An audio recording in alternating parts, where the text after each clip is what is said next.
Hey guys, how are you guys doing? Just want to do a little video on an issue that I had on my car a couple of days ago. So basically, it was happened like at the end of the day. Pretty much, I was using my car the whole entire day, went shopping, etc., etc. Went to the Home Depot, parked it there, went in, grabbed some stuff, came out, got into my car, tried to start it, and did not start. It didn't crank. And I was very surprised at that because, let me see. I don't know whether I was surprised at that or not because I did change up the battery about a month and a half ago. So I was a little bit surprised that happened because I had that issue happen, about a month ago when I had to go out and change up the battery. Pretty much the same situation, kind of, but kind of not. So basically, everything worked, kind of like the same situation as a month ago. Everything worked in the car. Blower motor worked, the heater worked, the dash lights came on, remote worked, everything worked. All right, and it wouldn't crank at all. I tried to crank it a couple of times. It would not crank at all. Just heard a click every single time I try to, start it. I just heard a click every single time. So had me scratching my head a little bit, and I thought that battery situation was fixed for a long while, years, because a new battery should last you about 4 to 5 years. But unless there was an issue with the battery itself, or maybe, the terminals were loose or something like that. But anyway, I went out and turned on the headlight beams, just to see how strong they were, see if it was actually the battery that was the cause of it. And the beams were very, very, very bright. So at that point, I was kind of on the fence about whether it was battery or not.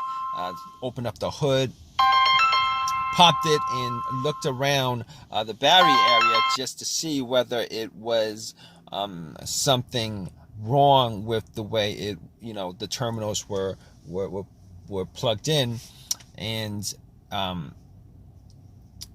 was looking at it, and the terminals were a little bit dirty. So I took the terminals off, had some Coca-Cola, poured some Coca-Cola on the terminals, got some paper towels that I had, and wiped them, popped them back on, and then tried to start the car again, and it would do the same thing. It wouldn't crank at all. Everything else worked, it just would not crank. So at that point, I went back out, rechecked the terminals, made sure they were tight, and they were tight enough. I mean, I was able to wiggle them loose and stuff, but they were tight enough. All right, they were tight enough. So I didn't think that it was the terminal that was the issue, because they were clean enough also. And at that point, I was like, maybe I should look at the negative terminal just to see whether the ground was connected to the frame of the car, whether there was any kind of rust or any kind of corrosion there. So I checked it out, and everything was clean. And that negative wire is the ground wire to any vehicle. So I was like, okay, all right. Let me see. The battery's good. Terminals are good. And at that point, I was like, okay, I'm gonna take out my power pack that I bought from Walmart when I got the battery, just in case one of these situations happen again, because just to save myself some time and stuff like that. I popped it on, and I was for sure it was gonna crank up. All right, and I tried to start it, and nothing. Same thing, click, didn't do a single thing. So at that point, I was able to rule out the battery altogether, and I was able to rule out the alternator being the cause of the problem. And the reason why I was able to rule out the alternator being the cause of the issue pretty much is this. If there was an alternator issue that was causing a problem with the car not being able to charge the battery, etc., etc., just jumping it would have just jumped you know, it would have cranked over, it would have ran, etc., etc. But obviously, I'm making this video, you know, that didn't happen. So I was like, okay, that's probably not the issue at all. So I was able to rule out the alternator, the battery, the ground wires, the terminals, which for the most part, many times, those would be the main issue of something like this. So at that point, I was scratching my head over it. I was thinking, what else could it be?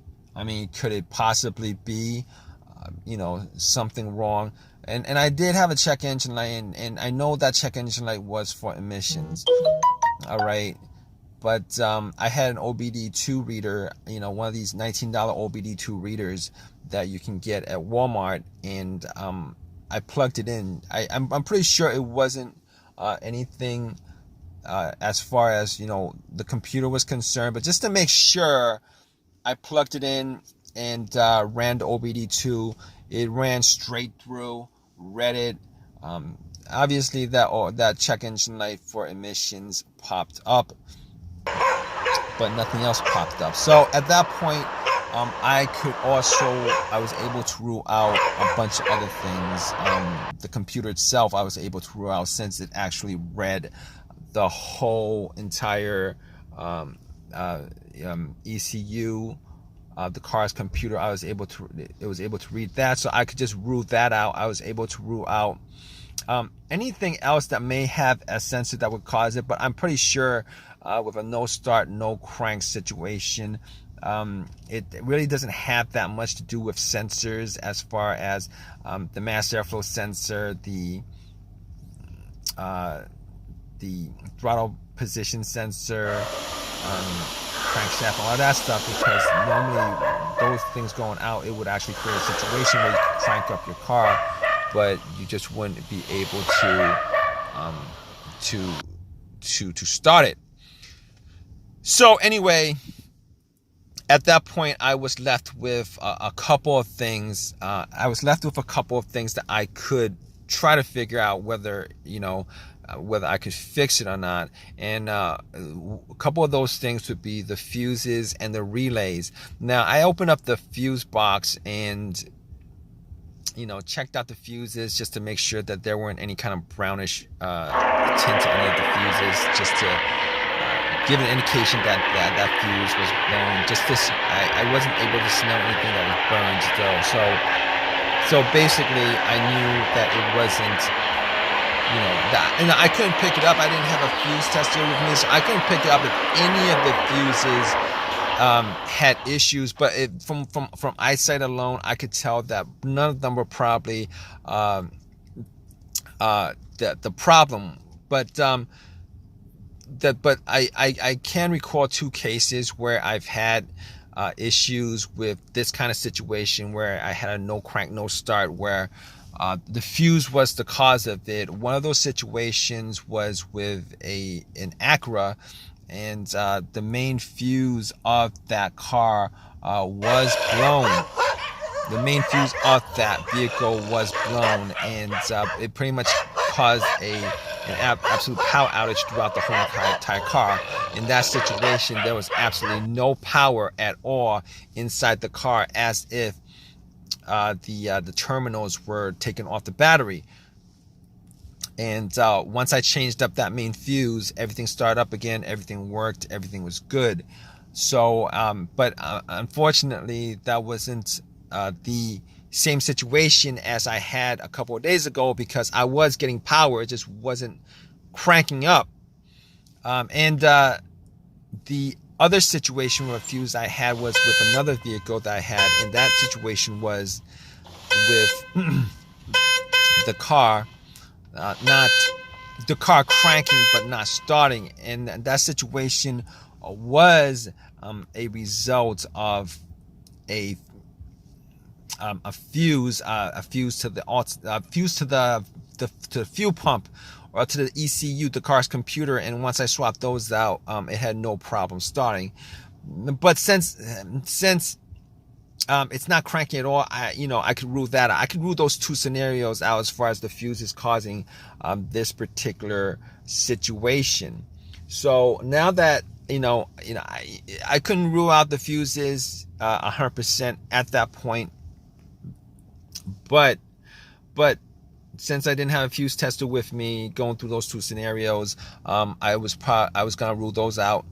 I was actually looking for a quick fix. So here's the thing about it. All right.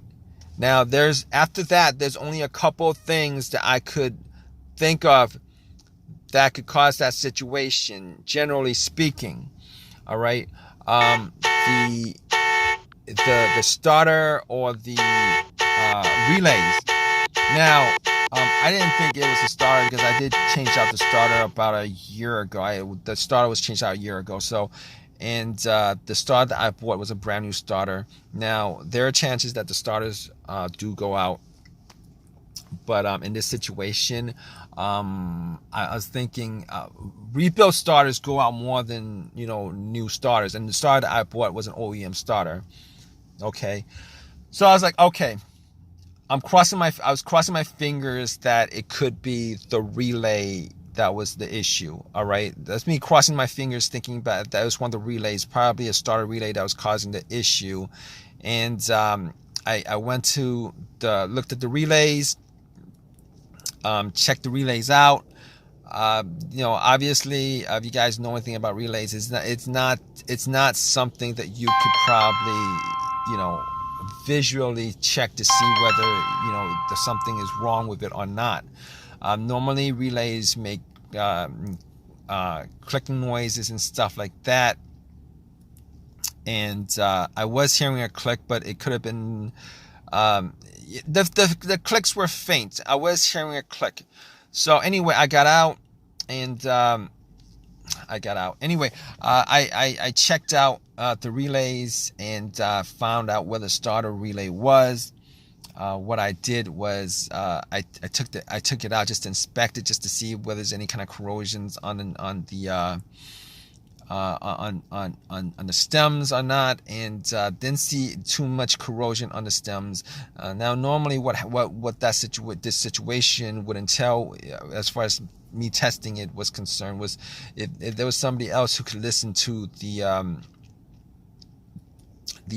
relay clicking when I'm in the car and stuff like that, I could be able to tell 100%, probably not 100%, but whether that was the issue or not. But what I did was, instead of doing that, I checked for another relay that had the same, I checked for a relay that was similar, an identical relay in the box. And what I did was, just to test it out, I took the relay out and then swapped it. I took the relay out and then swapped it. And once I swapped it, I tried to crank the car up, and bam, it actually cranked up. It cranked up. It started. So at that point, I knew that it was a malfunctioning relay. Now, so I was able to drive it to AutoZone, bought another relay, popped it in. It works. It's been working since. So it was the starter relay that was the problem. Just want to tell you guys that I did hear the click. I think the relay was malfunctioning. It was working. The relay was working, but it was malfunctioning. I think that was the main problem with the relay itself. The main problem with that issue was that it was working, but it was malfunctioning.